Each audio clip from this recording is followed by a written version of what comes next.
আজকে শুরু হচ্ছে কিচেন থেকে আমাদের নতুন শেফ। দেখি উনি ডিম ভাজি করছেন এবং পরোটা ভাজি। আসলে আমার ঘুম থেকে উঠতে দেরি হয়ে গেছে। আমি সকালে বাবুকে স্কুলে দিয়ে ঘুমাতে গিয়েছিলাম।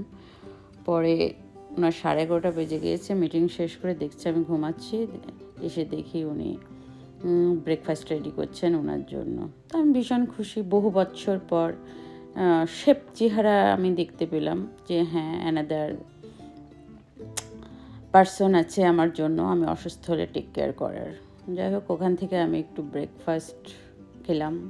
ভালোই হয়েছে। চিজ দিয়েছিল, অনিয়ন ছিল, গ্রিন চিলি, খারাপ করেনি।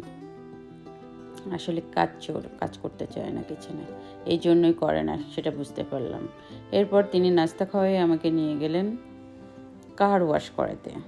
মানে খাওয়ালেন, ওটা ফ্রি না, কার ওয়াশ করতে গেলাম। বাইরে অপেক্ষা করছিলাম, সিরিয়ালে আরও কার ছিল। কার ওয়াশটা আসলে খুব যন্ত্রণার দেখলাম।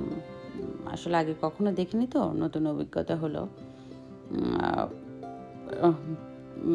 আপনার কয়েন দিয়ে পানি কেনা লাগছে, তারপরে একদম বাচ্চাদের শাওয়ার করানোর মতো। তার সেকেন্ড বেবিকে সে সেভাবে শাওয়ার করছে। প্রথমে পানি দিয়ে গাড়িটাকে ভিজিয়ে নিল, বা যে ধুলা টুলা ছিল সেগুলো ক্লিন করে নিয়ে পরে ছোপ দিচ্ছেন তিনি। তারপরে খুব মাজা ঘষা, মানে হ্যাভি আকারের।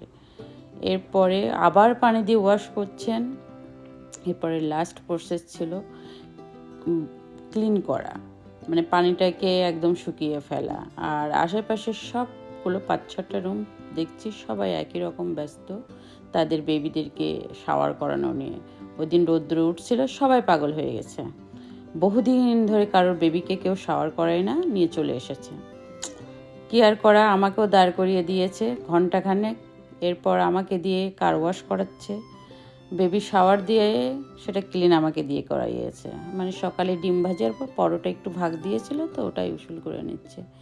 তারপরে ভ্যাকুয়াম ক্লিন হলো, এবং কার ওয়াশে না বেশ টাকা দেখলাম লাগে। $15-16 খরচ হলো। কোনো কিছু মেনটেন করা এত ইজি না।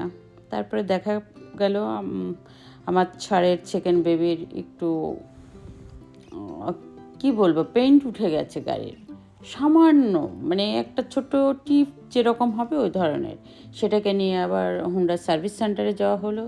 ওনারা একটা পেন্সিল পেইন্ট করা দিল, সেটা নিয়ে আমরা বাসায় চলে আসলাম।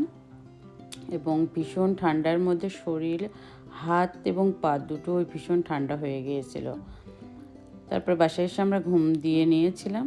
সন্ধ্যার দিকে আমার হাজব্যান্ড আবার বলল যে তিনি একটু চিল মারতে যাবেন। কোথায় যাবেন? চায়ওয়ালাতে। চলে গেলাম চায়ওয়ালাতে দুজনে। চায়ওয়ালাতে যেয়ে 1 কাপ চা এবং একটা সিঙ্গারা নিলাম।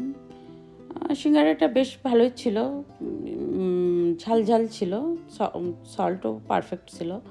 আর এই তো চিরাচরিত 1 কাপ চা নিয়ে আরেকটা ছোটো কাপ নিয়ে ভাগ করে নেই, কারণ চাটা আমি বেশি খুব একটা খাই না, গেলে আর কি সঙ্গ দেওয়ার জন্য যেটুকু নেওয়া হয়।